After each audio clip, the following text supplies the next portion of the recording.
হাওৰাঘাট পৰিষদৰ ৰাইজৰ সৈতে মত বিনিময় সভাত উপস্থিত KACৰ CEM ডক্টৰ তুলিৰাম ৰংহাং। কাৰ্বি আংলং স্বায়ত্তশাসিত পৰিষদৰ সৌজন্যত অনুষ্ঠিত হোৱা হাওৰাঘাট সমষ্টিৰ অন্তৰ্গত দৌজোখা বৰবি অকলাম গাঁৱত বিজেপিৰ মুকলি মত বিনিময় সভাত কাৰ্বি আংলং স্বায়ত্তশাসিত পৰিষদৰ CEM ডক্টৰ তুলিৰাম ৰংহাঙৰ নেতৃত্বত অনুষ্ঠিত মত বিনিময় সভাত ৰাইজৰ অভাৱ অভিযোগসমূহৰ পূৰণৰ আশ্বাস দিয়ে CEM গৰাকীয়ে।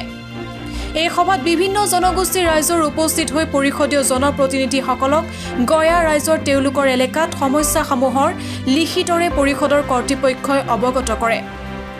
চমু ভাষণত CEM ডক্টৰ তুলিৰাম ৰংহাঙে উল্লেখ কৰে প্ৰতিটো পৰিষদীয় সমষ্টি সৰ্বসাধাৰণ ৰাইজৰ আকাংক্ষা পূৰণ কৰিবলৈ পৰিষদ চৰকাৰে কাম কৰিব বুলি উল্লেখ কৰে। বিশেষকৈ ৰাস্তা ঘাট, বিজুলী সেৱা, স্বাস্থ্য সেৱা, শিক্ষা ব্যৱস্থা, যোগাযোগ ব্যৱস্থা আদিকে ধৰি বিভিন্ন জনকল্যাণকামী আঁচনি ৰূপায়ণৰ আশ্বাস দিয়ে। এই সভাত উপস্থিত হাওৰাঘাট বিধায়ক দৰসিং ৰংহাং, ডিফু বিধানসভাৰ বিধায়ক বিদ্যা সিং ইংলেং, বৈঠালাংছু বিধানসভাৰ বিধায়ক ৰূপ সিং তেৰণ, কাৰ্বি আংলং স্বায়ত্তশাসিত পৰিষদৰ কাৰ্যবাহী সদস্য ক্ৰমে লুন Singh Teron, D অফিম মাছলাই, Richard Tokbi, MAC কাদম এংটিপি, চিংথং সমষ্টিৰ MAC অভিজিত ক্ৰো, লুংবিনচং বে, পূব কাৰ্বি আংলং জিলা বিজেপি কমিটিৰ সভাপতি ৰোলাণ্ড কিল্লিং, লগতে পৰিষদৰ বিভিন্ন বিভাগৰ বৰ্ডৰ অধ্যক্ষসকলে গাঁৱৰ গাঁওবুঢ়া আৰু গণ্যমান্য ব্যক্তিসকল উপস্থিত থকাৰ লগতে পৰিষদৰ উচ্চ পদস্থ বিষয়াসকল উপস্থিত থাকি কাৰ্যসূচী সফলভাৱে আয়োজিত কৰে কাৰ্বি পৰিষদে। হাওৰাঘাট সমষ্টিৰ ৰাইজে মুকলি মত বিনিময় অনুষ্ঠিত কৰাৰ বাবে ধন্যবাদ জ্ঞাপন কৰে। এই সভাৰ অন্তত ৰাষ্ট্ৰীয় সংগীত পৰিৱেশন কৰা হয়।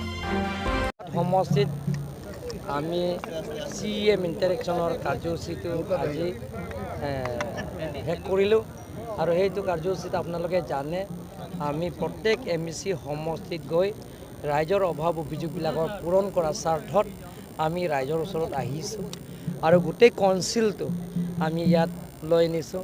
কাৰণ আপোনালোকে দেখা পাইছে কাৰ্বি আংলঙৰ ৰাজনীতি ইতিহাস বা ভাৰতৰ ৰাজনীতি ইতিহাসটো কাৰ্বি আংলঙৰ 26টা MAC সমষ্টি আছে। 26টা MAC সমষ্টিও আমাক ভাৰতীয় জনতা পাৰ্টি আমাৰ দখলত আছে।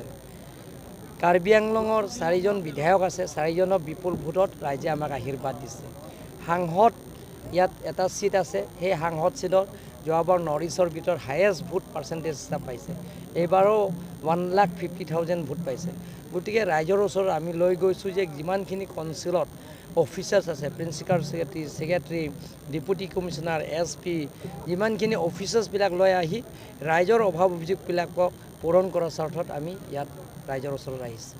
আৰু গোটেইখিনি মেম'ৰেণ্ডাম আছে, তেওঁলোকৰ এটা সমষ্টিত বুকলেট বনাব, সেই বুকলেটত যিমানখিনি আছে তেওঁলোকৰ মেম'ৰেণ্ডাম দিছে, সেইবিলাকৰ আমি ডিষ্ট্ৰিক্ট প্লেনিং বৰ্ডত মিটিং বহিম, তাতে আমি আকৌ সেইটো আমি সিদ্ধান্তটো ল'ম। ছাৰ, আজি আপুনি কৈছে যে স্পেচিয়েল টেটসমূহ যি আমাৰ কাউন্সিলৰ কাউন্সিলৰটো প্ৰচেছ হৈ আছে। কাৰ্বি আংলঙৰ স্পেচিয়েল টেটত প্ৰায় 800 মান ভেকেঞ্চি আছে। হাই ছেকেণ্ডেৰী, হাই স্কুল, ME স্কুল আৰু লগতে LP স্কুল চব মিলি প্ৰায় 800 মান প্লাছ এটা ভেকেঞ্চি আছে।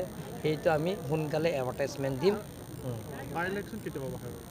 হাওৰাঘাট বাই ইলেকশ্যন আৰু এতিয়া আমি গভৰ্ণৰ তাত পঠালোঁ, গভৰ্ণৰ অনুমোদন দিলেহে এইটো বাই ইলেকশ্যন হ'ব।